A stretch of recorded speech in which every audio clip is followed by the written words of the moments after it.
Deuxième partie, réplication et conservation de l'information génétique. La mise en évidence a été faite dans le TP, donc je vous renvoie aux expériences avec leur interprétation, leur analyse et leur interprétation.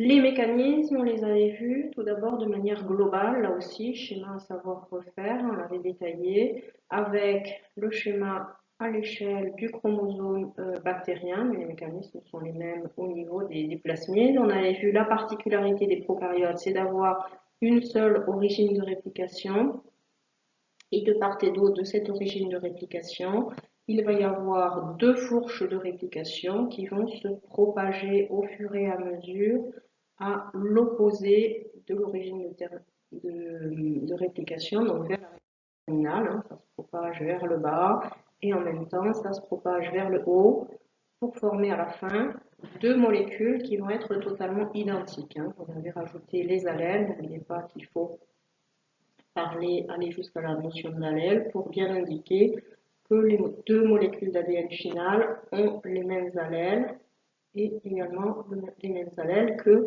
la molécule initiale. Donc on a bien une conservation de l'information génétique. Par contre, attention, ce terme de conservation, on l'a aussi utilisé pour qualifier cette réplication de semi-conservative, mais là, on ne regarde pas exactement la même chose. Quand on parle de semi-conservative, c'est que pour chaque molécule finale, on a gardé un brin ancien, un brin parental, et on forme un nouveau brin, un brin néoformé.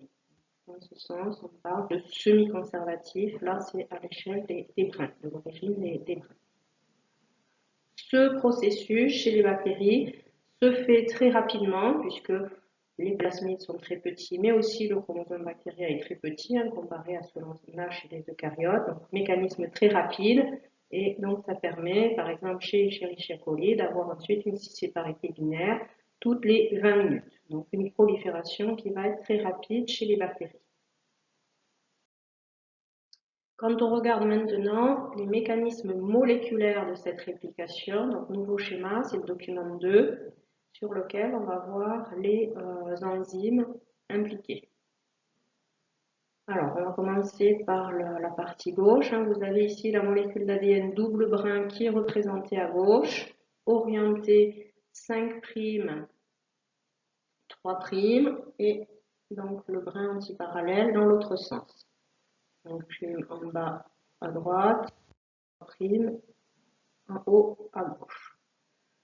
La molécule d'ADN, on sait que c'est un double brin antiparallèle sous forme d'hélice, donc il va falloir ouvrir ce double brin, hein, ouvrir les liaisons hydrogènes qui sont thermolabiles ou liaisons hydrogènes qui sont des liaisons faibles. Donc on va rompre toutes ces liaisons hydrogènes et pour cela, il va y avoir utilisation d'enzymes hélicase et topoisomérase, donc on pourrait mettre au pluriel, il y a tout un complexe ici, qui va dérouler cette double hélice et éviter les surenroulements en amont. Donc là, on va pas détailler les principes, mais elles vont permettre d'ouvrir les deux brins antiparallèles.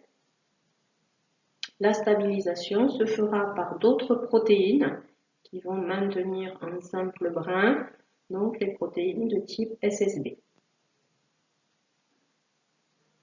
Là, on va dissocier ce qui va se passer pour les deux brins. On va commencer par le brin le plus facile sur mon schéma, celui qui est représenté en haut.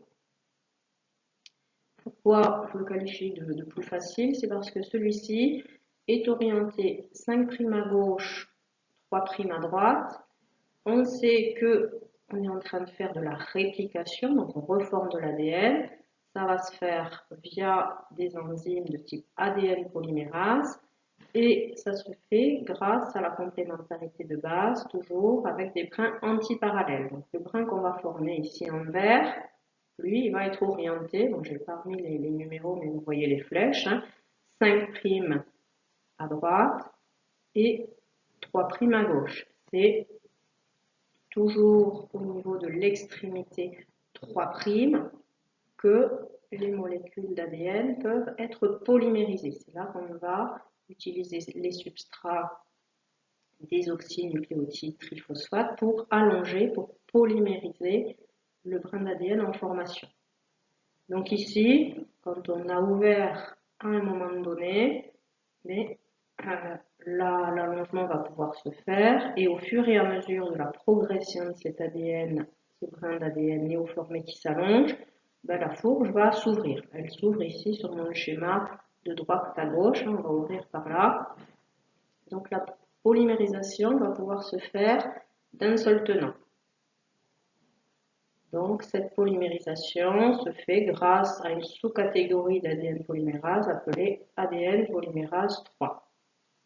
La petite particularité, c'est que cette ADN polymérase, elle a besoin au départ pour fonctionner d'une petite amorce qui est représentée ici en noir. Et la légende est mise ici en bas, puisque ce sera le même type de processus. Amorce, qui est une amorce d'ARN appelée primer. Et cette amorce d'ARN est fabriquée par une enzyme, la primase. Vous le retrouvez ici. D'abord, la primase allonge un petit fragment d'ARN, le primer, puis ensuite l'ADN polymérase fonctionne, l'ADN polymérase 3. Elle polymérise bien sûr ici en respectant la complémentarité de base azotée, on remet la liaison hydrogène et on allonge comme ça de proche en proche en allongeant l'extrémité 3' du brin néoformé, donc du brin vert. Ce brin ici, comme il se fait d'un seul tenant globalement, il va être qualifié de brin direct, brin meneur ou brin précoce. C'est celui facile à faire entre guillemets.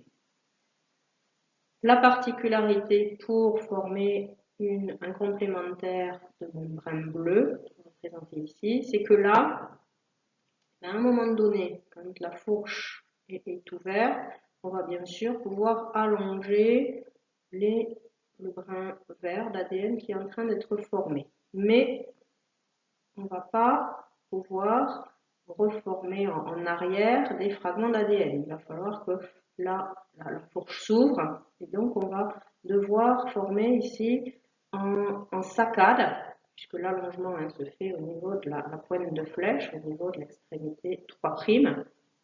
Donc à un moment donné, comme c'est ouvert, on peut avoir un petit fragment qui se forme, hop, qui s'allonge au niveau de l'extrémité, mais on aura à l'extrémité 5' là quelque chose qui pourra pas, qui sera la fin du brin.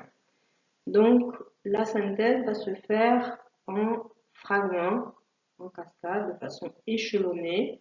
On a, comme pour le brin du haut, une amorce fabriquée, une amorce d'ARN fabriquée d'abord par la primase. Donc on se place, là on va se placer à un moment donné où la fourche est ouverte ici. L'amorce est synthétisée par la primase. Et ensuite, devant, une molécule d'ADN, un brin d'ADN va être fabriqué par l'ADN polymérase 3. Ce fragment va avoir une certaine longueur, il est assez court, on le qualifie de fragment d'Okazaki. Et ce fragment-là, il va rencontrer l'amorce d'ARN qui était présente un instant avant et le fragment d'Okazaki précédent. Là, par exemple, si la fourche se réouvre, là derrière, on va avoir amorce, fragment d'Okazaki. Ça s'ouvre encore un peu plus derrière, amorce, fragment d'Okazaki. Donc voilà, ça se fait en saccade.